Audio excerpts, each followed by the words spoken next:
टेक्सिला की famous TikToker Shamsu B उर्फ आयशा को बेरहमी से गोलियां मारकर कत्ल कर दिया गया।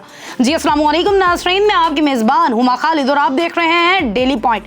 नाज़रीन, आए रोज़ ऐसे वाक़यात सामने आते हैं कि टिकटॉकर्स को बेरहमी से गोलियां मारकर कत्ल कर दिया जाता है। किसी ना किसी चीज़ को जो है वो वजह बना लिया जाता है और उसके बाद ज़ाती तनाज़ात पर आकर उन्हें बेरहमी से कत्ल कर दिया जाता है और उनसे उन्हें ज़िंदगी जीने का हक ही छीन लिया जाता है।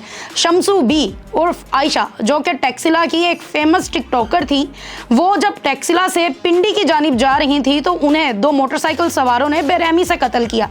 नाज़रीन, ये वाकया क्या होता है? शम्सू बी यानी कि आयशा के वालिद का FIR के मुताबिक ये कहना है कि मेरी बेटी के फ़ोन पर काशिफ नामी एक शख्स का फ़ोन आया। जैसे ही उसने वो कॉल सुनी तो कॉल सुनने के फ़ौरन बाद वो अपने भाई और अपनी बहन को लेकर घर से निकल गई और फिर कुछ अरसे के बाद मुझे ये फ़ोन रिसीव हुआ कि आपकी बेटी जो है वो इस जहाने फ़ानी से कूच कर गई और मैं हॉस्पिटल गया। हॉस्पिटल जाकर मैंने अपनी बेटी की डेड बॉडी की शनाख्त की। मज़ीद उन्होंने बताया कि मेरा बेटा और बेटी भी उसी गाड़ी में सवार थे। छोटी बहन की उम्र जो है वो 12 साल और छोटा भाई जो था वो भी साथ में मौजूद था। भाई और बहन दोनों, बेटा और बेटी, शदीद ज़ख्मी हुए हैं और वो इस वक्त हस्पताल में हैं, जबकि शम्सू बी के गले पर गोली लगने से उसकी गाड़ी का जो था बैलेंस बिगड़ा और उसने डंपर में जाके टक्कर मार दी। वहाँ से मोटरसाइकिल सवार फ़ौरन फरार हो गए। FIR के मुताबिक बेटे का कहना है कि दो मोटरसाइकिल सवार पीछे से आए। जो पीछे बैठा हुआ था उसने फायरिंग की और जब बाजी की गोली गर्दन पर लगी तो उनका वो बेकाबू हो गई और वहीं पर उनकी डेथ हो गई। उसके बाद ये भी मज़ीद कहा कि अगर वो दोनों मुलजिम सामने आते हैं तो मेरा बेटा उनकी शनाख्त भी कर लेगा कि आखिर वो कौन थे। नाज़रीन, अब ये मामला क्या था? कत्ल तो कर दिया गया, लेकिन क्यों? अभी तक पुलिस की इन्वेस्टिगेशन जारी है, मुलजिम अभी पकड़े नहीं गए और मुलजिम फरार हैं। नाज़रीन, टेक्सिला में ये जो टिकटॉकर थी ये वीडियोस बनाती थी, टिकटॉक बनाती थी और थोड़ी सी जो था वो बोल्ड माइंडेड ये खातून थी। अब बहुत सारे लोगों का ये कहना है कि इस लड़की को जो है वो बेरहमी से इसलिए कत्ल किया गया कि ये वल्गर ड्रेसिंग करती थी या फिर ये सोशल मीडिया पर वल्गर वीडियोस बनाती थी, जिसकी वजह से इलाके के लोगों ने दुश्मनी में इसे मरवा दिया और इसको ख़त्म किया। आए रोज़ वहाँ के इलाकों से हमें ये बातें सुनने को मिलती हैं कि गैरत के नाम पर फ़लाँ लड़की को कत्ल कर दिया, गैरत के नाम पर फ़लाँ लड़की को कत्ल कर दिया।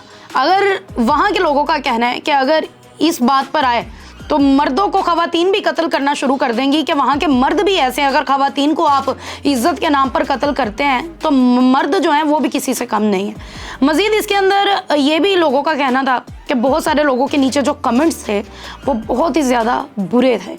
लोगों ने कहा अच्छा हुआ वो मर गई, इसको कम गोलियां लगी, इसे ज़्यादा गोलियां लगनी चाहिए थी, इसने गन फैलाया हुआ था, ये था, ये वो था, इसका अंजाम यही होना था। और बड़े अफसोस के साथ मुझे ये कहना पड़ रहा है कि हमारे एक इस्लामिक कंट्री में जहाँ पर हर इंसान को आज़ादाना तौर पर ज़िंदगी गुजारने का हक़ है, वहाँ पर ख़वातीन को इज़्ज़त के नाम पर बेरहमी से कत्ल कर दिया जाता है कि ये ख़वातीन जो है ये टिकटॉक्स बनाती हैं, ये फेमस हो रही हैं, ये सोशल मीडिया का इस्तेमाल करती हैं। माना हमारा इस्लाम इस बात को अलाउ नहीं करता, लेकिन ये किसी भी इंसान का ज़ाती हक है।